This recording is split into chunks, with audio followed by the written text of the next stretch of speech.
One beat, one dance, one vision. Wow Cebu, the first Cebu Sounds Expo 2020. MCB Cebu Box Maker. So what's up mga brad, medyo matagal na po na hindi po tayo nakapag-update sa mga nag-order nito. So update din natin yung mga nag-order nito. By the way mga brad, kung nadagdagan man po ang aming follower, nadagdagan din ang aming mga customer. Tulad na lang nitong aming customer na taga Eastern Samar. Bale, dalawa po ang customer namin na taga Eastern Samar. Isang customer 4 na D18 at isang customer na 2 D15. At kahapon, nadagdagan na naman po ang aming customer. Isa po sa aming customer na taga Surigao, MCB D18, 4 na box, loaded by Live 18 na 1 to. At isa sa aming customer na taga Agusan del Norte, 2 MCB D15, loaded by Live Pro 1K.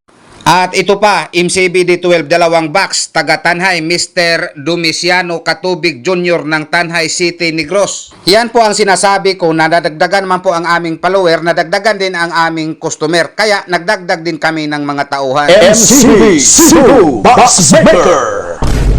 So what's up mga brad, ito po ang mga speaker box na na-dispose po namin kahapon. 8 boxes po sa loob ng isang araw.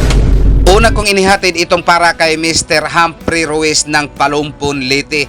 2 L1418 at 2 tripod stand. At ilang minuto po ang nakalipas ay dumiretso po ako sa North Bus Terminal para mag-deliver nitong 4 na mid-high bullet para po kay Mr. Virgie Lastimoso ng Bugo Norte ng Cebu. At galing po ako dito sa North Bus Terminal mga brad ay dumiretso po ako sa GY Square Lahog para po mag-deliver nitong 2 D12 mid-high bullet na order ni Mr. Customer.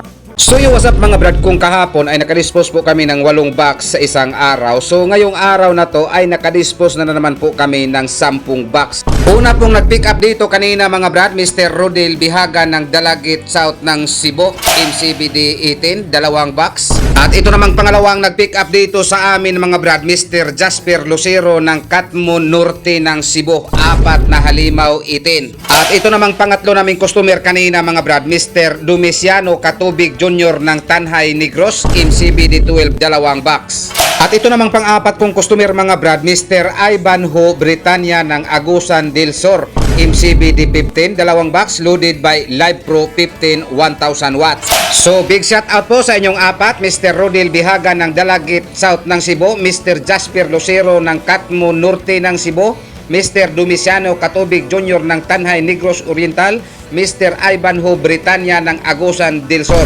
So what's up mga brad, isi-shout out ko lang tong nag-order nito, Mr. Ivanho Britania Daanoy ng Agusan del Sur. So ayan na po ang 215 mo sir. By the way mga brad, baka maisip po sa iba or baka maisip po ninyo na ito kay Mr. Ivanho at kay Mr. Dodge Bilicario magkapareho lang po, tapos pinaulit-ulit po namin sa pag-post dahil magkapareho po sila ng kulay, magkapareho din ang laman at magkapareho din ang sukat. Ipaalala lang po namin sa inyo mga brad na itong kay Mr. Ivanho meron pong GBL handle at ito naman kay Mr. Dodge ay wala pong handle sa gilid. At ipaalam din namin sa inyo na ito si Mr. Dodge Delicario, siya po ay taga Eastern Samar at ito naman si Ivanho, siya po ay taga Agusan del Sur. So shout out po sa inyong dalawa, Mr. Ivanho ng Agusan del Sur at sa iyo Mr. Dodge Delicario ng Eastern Samar. Magkapareho po kayo ng order, magkapareho ang kulay, magkapareho din ang laman.